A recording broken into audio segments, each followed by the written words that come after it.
MSNBC's Joy-Ann Reid went on Meet the Press, and Newt Gingrich was on there. There was another conservative from Politico that was on there.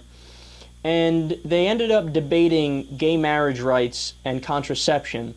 And I think the thought process of both sides of the political aisle are perfectly represented here. So let's listen to this short clip, and then when we come back, I want to break it down. Point is that you don't have the state attempting to tell religions what to believe. People, if they oppose the idea of gay marriage within their religion, have the absolute right to do so. The question is whether or not religious institutions can make public policy, whether they can enter the public policy. Does that apply to religious institutions that don't want to have moral objections to contraception and don't want to pay for it? If you're running a pharmacy that the public is allowed to use, it's the same issue if you had a religious objection to interracial to people eating in your restaurant, let's say.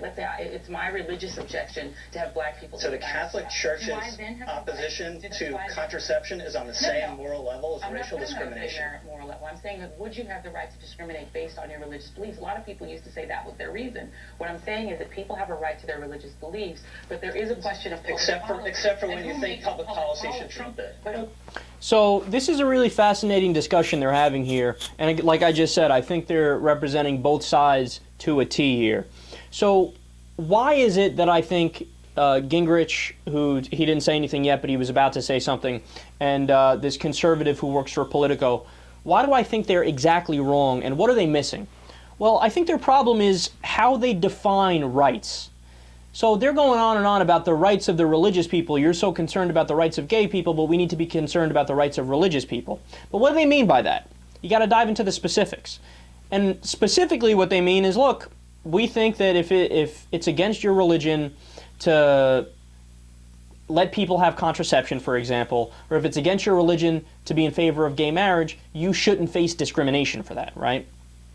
But where are they wrong? And what are they missing? I actually think it's very simple. What they're missing is that the way they define rights is as if to suggest that the rights of religious people just flat out trump the rights of secular people. And the rights of religious people flat out trump the rights of gay people or somebody who wants contraception.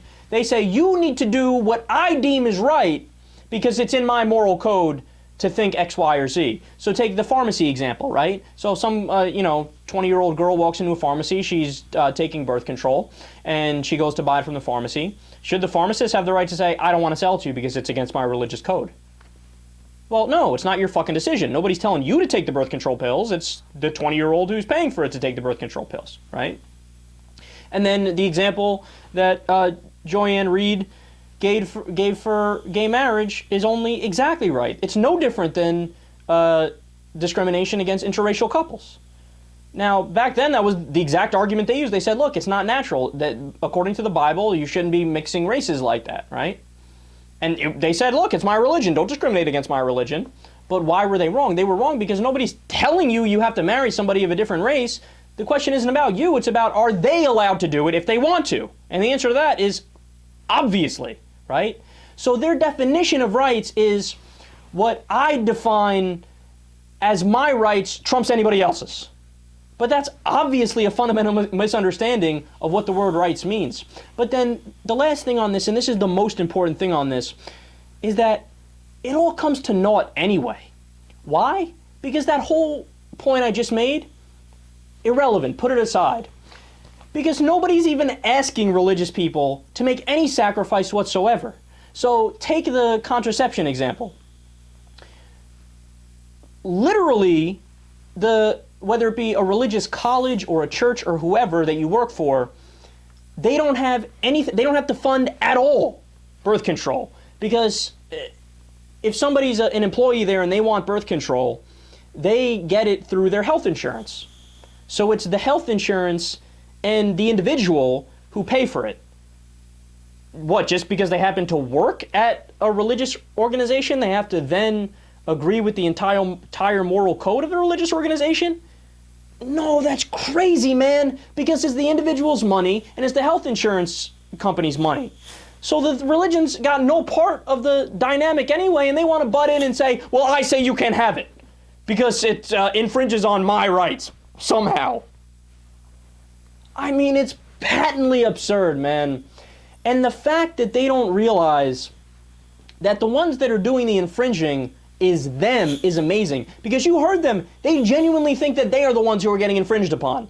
They genuinely think that it's gay people are, to use an interesting phrase, forcing gay marriage down their throats, right? But nobody's telling you you have to marry Sean from down the street. They're just saying they want to be able to marry Sean. And again, it's a matter of public policy, too. Public policy, according to our own Constitution, is supposed to have nothing to do with religion. That's the whole point of the Establishment Clause. But these guys don't know what the country was founded on because they're blind ideologues.